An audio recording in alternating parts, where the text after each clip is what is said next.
There is a loaf of bread sitting on your counter right now that will be garbage by Thursday.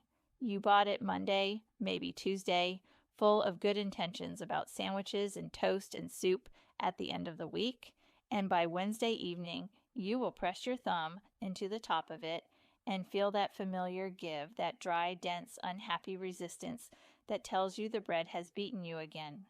You will wrap it tighter in its plastic, as though that ever once helped, and by Thursday you will be throwing away half a loaf and feeling vaguely guilty about it and heading back to the store. This happens every single week in nearly every kitchen in this country, and almost nobody knows it does not have to.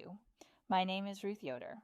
I keep house here with my husband and our 7 children, and I bake bread the way my mother baked it, and her mother before her, in a plain kitchen without a bread box from a fancy catalog, or a climate-controlled pantry, or anything that costs more than what you already have sitting in your own home. The women who taught me did not throw bread away, not because they were sentimental about it, though they were, but because they could not afford to and would not have wanted to, even if they could. A loaf of bread in my grandmother's kitchen represented hours of her hands and a portion of what the household had. You did not let that go stale and pitch it out the back door. You learned how to keep it, and that is what I am going to show you today. Not a gadget, not a product with a label on it.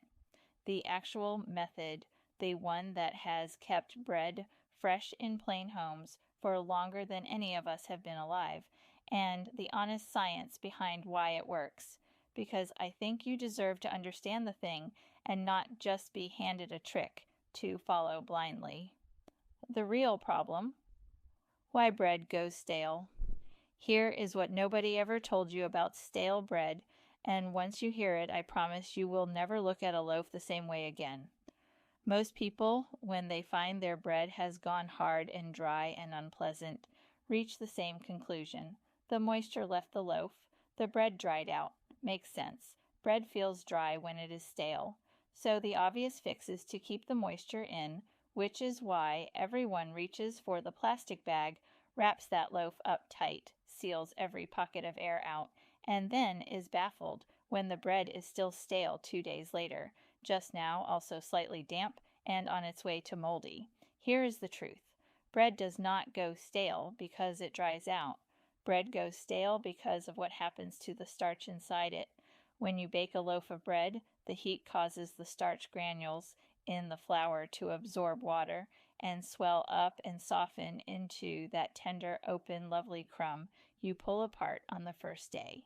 That process is called gelatinization, and it is what makes fresh bread taste the way it does. But starch is not content to stay that way. Over time, those same starch molecules begin to reorganize themselves, to tighten back up, to push the water they absorbed back out of the crumb structure and into the crust. Scientists call this retrogradation, which is a long word for the starch changing its mind about where it wants to be. The crumb goes from open and soft to tight and firm. The bread goes stale. And here is the part that catches most people off guard. This happens whether the bread is sealed in plastic or sitting naked on the counter. The starch does not care about your plastic bag. It is going to do what it is going to do. The bag does not slow retrogradation. What the bag does is trap the moisture that gets pushed out, which means instead of a dry, stale loaf, you often end up with a stale loaf that is also clammy and before long, moldy. You have paid for the privilege of making the problem worse. Now here is the part that makes people genuinely upset when they find out. The refrigerator. Most people, when the loaf is starting to turn, stick it in the cold and call it saved. It is not saved. It is accelerated. Cold temperatures speed up retrogradation dramatically. Your refrigerator is set to right around 35 or 37 degrees Fahrenheit, and that temperature range is almost exactly where starch retrogrades the fastest. You are not preserving your bread in the refrigerator. You are aging it at a sprint. A loaf that would have taken 4 days to go stale on your counter will go stale in a day and a half in the cold. I know this sounds backwards. I know it goes against everything your instincts tell you. But the science is plain, and the old women knew it from experience, even without knowing the word retrogradation, because they kept bread and they paid attention to what worked and what did not, and not a single one of them put their bread in the cold. The freezer is a different matter entirely, and I will come back to that. But the refrigerator, the temperature that feels cold enough to slow things down without freezing, is almost always the worst place a loaf can go. What the Amish actually do. The linen. Cloth method. So, what did my grandmother actually do? She used cloth, a clean, plain, natural cotton or linen cloth, slightly breathable, wrapped around the loaf the right way. And if you are already thinking that sounds too simple to work, I understand. I thought the same thing when I was young, and convinced myself there had to be more to it. There is not. The simplicity is the whole point. Here is why cloth works where plastic fails, and it comes back to that word. Breathe. A living loaf of bread, and I do think of it as something living even after it comes out of the oven, needs to breathe just a little. Not freely, not exposed to the open air where it dries too fast, but not sealed airtight either, where moisture pools and mold finds its footing. Cloth sits right in the middle of those two things. It lets the loaf release a very small amount of moisture steadily, which keeps the crust from going soft and papery, while also preventing the crumb from drying out too fast. It regulates. That is the word. It regulates the environment around the bread the way a good fence regulates a garden. Not a wall, not nothing, the thing in between. Here is how you do it, step by step, plain as I can make it. You want a cloth of natural fiber, cotton or linen, not synthetic. Synthetic fabrics do not breathe the same way, and some of them can hold odors that work their way into the bread. And nobody wants a loaf that tastes faintly of the laundry cabinet. A clean cotton tea towel is perfect. A piece of plain muslin is perfect. Old linen that has been washed so many times it is soft and supple. That is the very best thing. My grandmother had a set of bread cloths she kept for nothing else, washed plain with no soap that left a scent, hung to dry in the air. I have done the same. Dampen the cloth just slightly, not wet, not dripping, just barely damp, the way a cloth feels after you have wrung it out thoroughly and then shaken it once. There should be no moisture coming off it into your hand when you press it. You are aiming for humidity, not wetness. This step is optional if your kitchen is already fairly humid, and in the summer months I often skip it entirely, but in a dry winter kitchen, that barely there dampness makes a real difference in keeping the crumb from tightening too fast. Lay your loaf on the cloth and roll it, tucking the ends under the way you would wrap a bundle for carrying. The cloth should be snug but not tight. You are not trying to compress the bread. You are trying to surround it. Every part of the crust should have cloth against it. Set it cut side down if it has been cut, seam side down if it has not, and then leave it. Set it on your counter in a cool corner, away from the stove, away from the window, away from any heat source, and leave it. A loaf, stored this way, cut into once, and properly wrapped in a good cotton cloth, will give you 5 to 7 days of honest eating in most kitchens. In a cool cellar or a stone-floored pantry, the way my grandmother kept hers, longer than that. This is not magic. It is simply the right environment for what bread actually needs. One thing I will say plainly because it is the kind of thing nobody mentions, and then you find out the hard way. Wash your bread cloth between uses and make sure it is completely dry before you use it again. A damp cloth put away is a mold cloth by morning. Wash it, dry it in the air, and it will serve you well. The cutting method, where you start matters. Now I want to tell you something my mother said to me when I was maybe 12 years old, standing at her elbow watching her cut into a fresh loaf. I remember it clearly because I thought she had genuinely lost her senses. She set the knife down, looked at me, and said, plain as anything, never start a loaf from the end. I did not say anything back. I was 12 and she was my mother, and you did not argue. But I thought that is the kind of rule old women make up and then forget why they made it, and one day I will run my own kitchen and I will cut my bread from wherever I please. I was wrong. I have been wrong about a number of things in my life, enough that I have learned to get curious before I get dismissive. And this one is worth understanding properly because it makes a real difference, and it will cost you nothing at all to change. Here is what is actually happening when you cut a loaf of bread. The whole outside of the loaf, every surface, is a crust. That crust formed in the dry heat of the oven, and it is doing an important job. It is a shell. It is keeping the soft, open crumb inside protected from the air, slowing down the rate at which the crumb can dry and tighten and go stale. The crust is not just the part you have to chew through to get to the good part. It is the reason the good part stays good. Now, the two ends of the loaf, those thick heel slices, are the thickest part of that shell. They are the caps on either side of the crumb. And when you cut your first slice from the end, the heel falls away and you have broken the seal. The cut face of the interior crumb is now open to the air on one side, and the remaining loaf is sitting with that exposed face pressed against the cutting board or the counter, which does not protect it the way the crust did. The loaf starts aging from that open face inward, faster than it would have if you had left the end alone.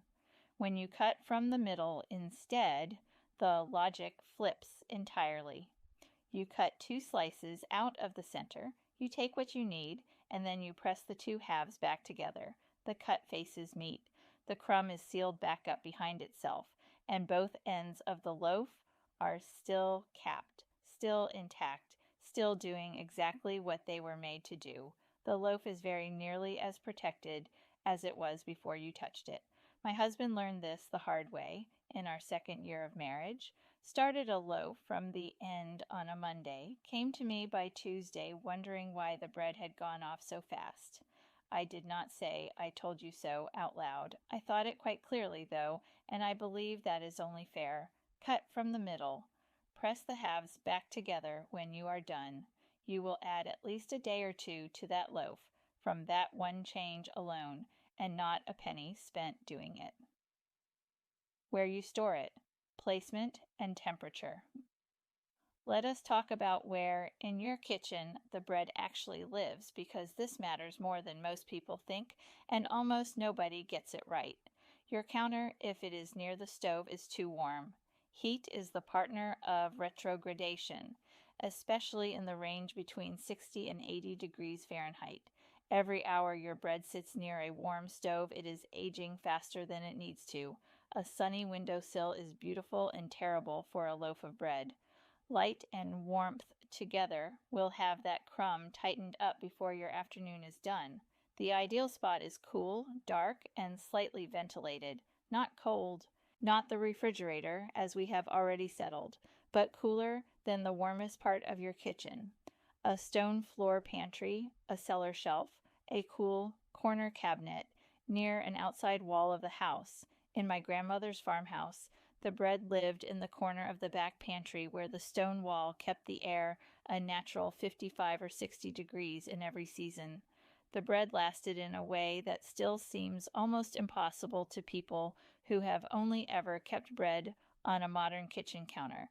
This is what the old wooden bread box was actually doing, and it is worth understanding because a lot of people think the bread box was decorative, something grandmothers kept for sentiment. It was not. A wooden bread box creates a small, enclosed, slightly humid microclimate around the loaf. The wood absorbs and releases a little moisture. The enclosed space keeps the air from moving too fast over the crust, and the whole thing sits a little cooler than the open counter because it is shaded. It was a piece of furniture engineered by long experience to do exactly what bread needs, not by a scientist, by a generation of women who paid attention. If you have a bread box, use it. If you do not have one, a wooden or clay container of any kind with a loose-fitting lid will do a very similar job. If you have neither, A cool, low cabinet with the door cracked is better than the open counter, and better still if you can put your cloth-wrapped loaf into a paper bag inside that cabinet. Paper breathes. Paper plus cloth in a cool, dark cabinet is about as close as most modern kitchens can come to the old pantry method. What you want to avoid, in order from worse to merely unfortunate, is the refrigerator, a sunny counter near a window, a counter near the stove or oven, and an airtight container at room temperature. Any of these will age your bread faster than leaving it wrapped in cloth in a cool cabinet. The freezer trick. When you need to go longer now, there are times when even the best storage method cannot outrun the calendar.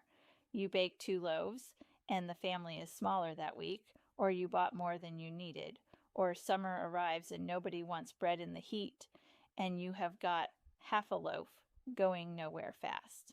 This is when the freezer earns its place, and I want to be very clear that the freezer is not the refrigerator. They are not the same thing at all, and confusing them is one of the most common bread mistakes I see. Freezing bread stops retrogradation almost entirely at the temperatures a proper freezer runs, 0 degrees Fahrenheit or below. The starch molecules are essentially locked in place. They cannot reorganize. The bread, when you bring it back up to room temperature properly, comes back very close to where it was the day you froze it. My mother used this through the winter months on the farm when she might bake 4 loaves in a day and need them to last across the weeks when baking time was harder to find. Here is how to freeze bread so it actually comes back right. Slice the whole loaf before you freeze it, every slice. This sounds like extra work, but it is the kindness you do your future self, because frozen bread defrosts at the counter in slices in about 20 minutes. And you can take only what you need and leave the rest frozen, and you never have to saw at a frozen brick or wait half a morning for a whole loaf to come around. Wrap the sliced loaf first in a layer of cloth, the same cotton cloth you would use for counter storage, and then place that cloth-wrapped loaf into a bag for the freezer, pressing the air out. The cloth layer adds one more buffer between the crumb and the frost that can form inside a bag and dry the edges of the slices out. It is a small thing. It makes a real difference. When you bring bread back from the freezer, bring it to the counter still in its wrapping and let it come up to room temperature on its own. Do not rush it in a warm oven from frozen. Do not put it in the microwave. Let it wake up slowly, and it will taste of the day you baked it, or very close to it, which is about the best a person can ask of food that has been sleeping in the cold. The revival method, bringing stale bread back. Now let us say you did not freeze it in time. Let us say you forgot, or the week got away from you, or your husband left it out of the cloth on a Tuesday, and by Thursday the loaf has gone hard and unhappy, and you are looking at it with that particular feeling that sits somewhere between irritation and guilt. That is where the revival method comes in, and this one always surprises people. You can bring a stale loaf back, and the science that explains why it went stale is the very same science that explains how you bring it back. Remember retrogradation. The starch reorganized itself and pushed the water out of the crumb structure. What you need to do is give the starch water to reabsorb and heat to gelatinize it again. You are, in a small way, rebaking the loaf. Here is how. Run the crust of the stale loaf under cold tap water, not soaking it, not submerging it, just a quick pass under the water, turning it so every part of the outside crust gets wet. The crumb should not get wet, just the crust. Then put it directly into an oven you have heated to around 325 degrees Fahrenheit, and let it sit in that heat for 8 to 12 minutes for a whole loaf, 6 to 8 for a partial one. What happens is this. The moisture from the wet crust migrates inward under the heat, and as the temperature rises inside the loaf, the starch in the crumb reabsorbs it and begins to gelatinize again. The bread comes back. Not exactly to the first day, I will not tell you it does, but close enough that you will be slicing it with a clear conscience and no waste, and wondering why nobody ever told you this was possible. A word of honest caution here, because the care is always part of the method. This works on stale bread. Stale means hard, dense, tough. If you have spots of mold, even small ones, that bread cannot be revived and ought not to be eaten. Mold sends roots into the crumb that you cannot see from the surface, and cutting around the visible spot does not save the loaf. I know it feels like waste to throw it out, and I do not do it lightly, but there are things the old methods can bring back and things they cannot, and a moldy loaf is the latter. Stale is physics. Mold is biology. They are different problems. Who profits from you not knowing this now? I want to say something to you about why all of this knowledge is not common, why you did not learn it from your mother, or she did not learn it from hers, or somewhere along the way the thread got cut and nobody replaced it with anything real. Walk into a grocery store and look at the bread aisle, every loaf in a plastic bag, every one of them, and I want you to think about who benefits from that bag. The bread company does, because the bag is cheap to make and it keeps the loaf looking fresh on the shelf for the day or two before you buy it, which is the only freshness the company needs you to believe in. The plastic wrap manufacturer does. The store does, because a loaf that goes stale by Thursday is a loaf you are buying again on Friday, and that is a customer who comes back every single week of their life on schedule, predictable as a clock. And then there is this. Modern commercial bread is not made the way my grandmother's bread was made. It is made with a list of additives and softeners and mold inhibitors that extend its shelf life just enough that you never quite catch the company in a lie. The bread does not go green on day 2. It goes stale and slightly gummy by day 5, and you shrug and buy another. There are conditioning agents in that loaf, emulsifiers, things I cannot pronounce on a label, all of them doing a version of what cloth and cool air and proper cutting would do naturally, but doing it just well enough to keep you buying and not well enough to keep you from coming back. It is a neat little system. Nobody sat down and planned it out to cheat you. It simply runs itself, and it runs on you, not knowing what your great-grandmother knew, and it will keep running as long as the knowing stays lost. A cloth costs nothing if you already have one.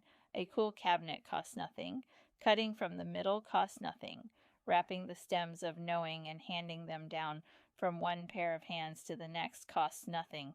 And nothing is exactly what the people selling you bread bags and store loaves every week of your life would prefer you to keep spending on this knowledge. The knowing did not vanish because it failed. It vanished because it worked so completely and so cheaply that there was no profit in keeping it alive. That is the plain truth of it, and it makes me a little sad and a little determined in equal measure every time I think on it. So here is what I would ask of you this week. While the knowing is fresh and before ordinary life closes back over it, the way water closes over a stone. Bake a loaf if you can, or buy one, and do these things. Wrap it in a clean cotton cloth, plain and natural fibered, barely damp if your kitchen runs dry. Set it in the coolest dark corner of your kitchen, away from the stove and away from the window. And when you go to cut it from the middle. Take what you need and press the two halves back together. That is the whole method. Those 3 things together, the cloth, the place, the cut, will keep that loaf in honest eating condition for very nearly a week in most kitchens, maybe longer. And when it does start to turn, run the crust under cold water and put it in a warm oven for 10 minutes before you even think about throwing it away. I want to know how it goes for you. Come down to the comments after you have tried it, even just once, and tell me 2 things. Tell me how many days your loaf held, and tell me what county you live in and how old your house is. I ask this every time, and people always wonder why, but the reason is real. The age of a house tells me what kind of kitchen you are keeping. The old stone farmhouses run naturally, cool and dark, the way a pantry was always meant to. The newer homes run warmer and drier and brighter, and that changes what the bread needs. And the county tells me something about humidity and climate, and the particular character of where you live. I learned things from those comments that I could not learn any other way, sitting in my own kitchen in my own county. My husband sometimes reads them over my shoulder on an evening and then goes quiet in that way of his. That means he is thinking. I take that as a good sign. My grandmother used to say that a house that keeps its bread well is a house that pays attention, and a house that pays attention is a house that keeps. I did not fully understand what she meant when I was young. I think I do now. It is not really about bread, or not only about bread. It is about the habit of care, the practice of noticing what a thing needs and providing it. Running a household the old way is not a collection of tricks. It is a posture, a way of looking at what you have and deciding not to waste it. One small decision at a time, one loaf at a time, one cloth at a time, until the decisions add up into something that looks from the outside like remarkable frugality, but feels from the inside like just the ordinary way of paying attention. That is all it ever was, paying attention. And the good news, the real good news, is that paying attention is free. It has always been free. The women before us could not afford anything else, and so they developed it into something very close to an art form. You can have that art form for nothing. All you have to do is reach back and take it. Now go wrap your bread.